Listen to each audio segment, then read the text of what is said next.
जय श्री कृष्ण। 8 और 14 दिसंबर आपके लिए कैसी है? बड़ा महत्वपूर्ण समय है। कारण ये कि गुरु जो हैं वक्री होकर वापस मिथुन राशि में आ गए और लग्नेश होकर लग्न पर दृष्ट हैं और वर्गोत्तम में हैं। बहुत इंपॉर्टेंट पोजीशन है। आपकी पोजीशन फिर से रिगेन हो रही है। जिन लोगों को लग रहा था कि भाई हमारी थोड़ी सी इमेज पे फर्क आ गया है या हमें इज्जत पे फर्क आ गया है, हमारी रिकॉग्निशन पे फर्क आ गया है, उनके लिए विशेष तौर पे मैं बता दूं कि उनके लिए अच्छा पक्ष शुरू हो गया। दूसरा, शनि यहां पर हैं और गुरु की शुक्र भी यहां पर वर्गोत्तम में चले। वीक के शुरुआत में शुक्र वर्गोत्तम में है, ठीक है ना। ये वर्गोत्तम में शुक्र जो है ये 10 तारीख तक है। 8 से 10 2 दिन शुक्र वर्गोत्तम में है, जिनकी दृष्टि छठे भाव पर है। और छठा भाव जो हुआ ये लाइबिलिटीज का, डिसीज का, डेट्स का होता है। तो कुछ खर्च कर रहे हैं तो ऐसा ना हो कि आप लाइबिलिटीज बढ़ा लें, इसका अपने को विशेष ध्यान रखना है, क्योंकि ये कॉम्बिनेशन शुक्र बुध का बड़ा एक्सप्लोरिंग है।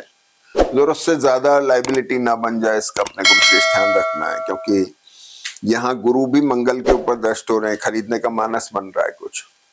अगली बात इधर देखेंगे तो मंगल और शनि बड़े क्लोज होने की वजह से थोड़ा स्ट्रेसफुल हैं। यानी जन्मपत्री में चीजें बहुत अच्छी हैं लेकिन स्ट्रेस आ रहा है। स्ट्रेस या जन्मपत्री रिफ्लेक्शन अपन 3 तरह से देखते हैं, फिजिकल, मेंटल, फाइनेंशियल। हो सकता है 2 तरफ से ठीक रहे, एक तरफ कहीं आ जाए। तो जो लोग इस तरह की tendency, blood pressure, sugar, thyroid, उन लोगों के हेल्थ का ध्यान रखना है। पता लगा कि मंगल शनि ने सिर्फ ट्रैवल करा दी, जगह छुड़वा दी आपकी, बाकी सब चीजें बहुत अच्छी हैं, क्योंकि द्वादश में शुक्र बुध आपकी प्लेजर ट्रिप करा सकते हैं, कुछ खरीदारी करा सकते हैं, कुछ धन का खर्च करा सकते हैं। राहु और केतु के जो नक्षत्र, इनकी वजह से विम्सिकल कॉम्बिनेशन है। रिलेशनशिप को लेकर के थोड़ा सा ध्यान रखने की जरूरत है। और यही राहु की दृष्टि गुरु पर है, तो अनिश्चितता नहीं रखनी है, डिससेटिस्फेक्शन नहीं रखना है, गैस की, पेट की थोड़ी परेशानियों का अपने को ध्यान रखना है। यहां तक हम आ गए। अब अगली बात ये हुई कि 10 तारीख को चंद्रमा सिंह राशि में आ गए। जैसे सिंह राशि में आते हैं चंद्रमा, 2.5 दिन के अंदर 1 दिन बहुत स्ट्रेस में भी आते हैं, तो आपकी ट्रैवल करा देते हैं, एसेट को लेके कंसर्न डेवलप करते हैं यहाँ चंद्रमा। दूसरी बात ये हुई कि सिंह राशि में इधर चंद्रमा आ जाते हैं और दूसरी तरफ शुक्र जो है ये धनु नवांश में चले जाते हैं। धनु नवांश में शुक्र शुगर पेशेंट्स के लिए विशेष ध्यान रखने का है। शुगर पेशेंट्स के लिए विशेष ध्यान रखने का है, उन लोगों को ध्यान रखना है, क्योंकि धनु राशि और धनु लग्न वाले जिनका शुक्र षष्टेश है वो धनु नवांश में जा रहा है। शुगर की परेशानी ध्यान रखना है। और इसके बाद एक घटना और हो रही है, 12 तारीख को मंगल भी वृषभ नवांश में आ रहे हैं, तो आपको ब्लड प्रेशर, शुगर, थायराइड, इन सब लोगों को ध्यान रखना है। केयरफुल रहने की जरूरत है, हेल्थ का विशेष ध्यान रखें। खतरा कुछ नहीं है, लेकिन थोड़े उतार चढ़ाव आ सकते हैं। यहां देखेंगे तो जैसे ही चंद्रमा सिंह राशि में, उसके साथ में बुध का नक्षत्र भी बदल गया और बदलते ही ये पूरा कॉम्बिनेशन फ्रीज हो गया। अब ये कॉम्बिनेशन जब फ्रीज हुआ तो जिनको कफ कोल्ड टूथ की प्रॉब्लम है उनको भी ध्यान रखना है। प्रोफेशनल जो बहुत अच्छा चल रहा था उसमें कंजंक्शन आ गया।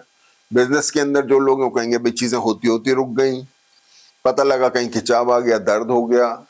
ट्रेवल में है तो थोड़ी परेशानी हो गई। ये इस तरह के घटनाक्रम इसमें होने लगते हैं। और प्रोफेशन को लेके, मैरिटल बिजनेस रिलेशनशिप को लेकर के ये कॉम्बिनेशन फ्रीज हो गया। इस स्थान के ऊपर होने की वजह से पैर में दर्द, मानसिक परेशानी, मतलब मानसिक तौर पे भी आपके अंदर एक डिमनेस आ सकती है, कंजंक्शन आ सकता है, स्ट्रेस आ सकता है, आप एडमेंट हो सकते हैं, जिसका आपको विशेष ध्यान रखना है। और फाइनेंशियल पार्ट को लेकर के भी एकदम से आपको लगेगा सब कुछ ठीक हो रहा था, अब एकदम क्या हो गया, तो इन चीजों का अपने को ध्यान रखना है। अब अगला टाइम क्या होता है, 12 तारीख को चंद्रमा आ गए कन्या राशि में, 10वें भाव में। जब फ्रीजिंग थोड़ी सी हो गई तो अब आप पुनर्विचार की तरफ चले गए, सोचने लगे कि यार क्या करें, कैसे करें। ट्रैवल भी हो रही है, आपके प्रोफेशन को लेकर कुछ चेंजेस भी आ रहे हैं, या फिर आप ला रहे हैं, चेंजेस लाना चाह रहे हैं। शनि की दृष्टि, मंगल की दृष्टि की वजह से थोड़ा स्ट्रेस में है चंद्रमा, पुनर्विचार चल रहा है, तनाव की वजह से, स्ट्रेस की वजह से।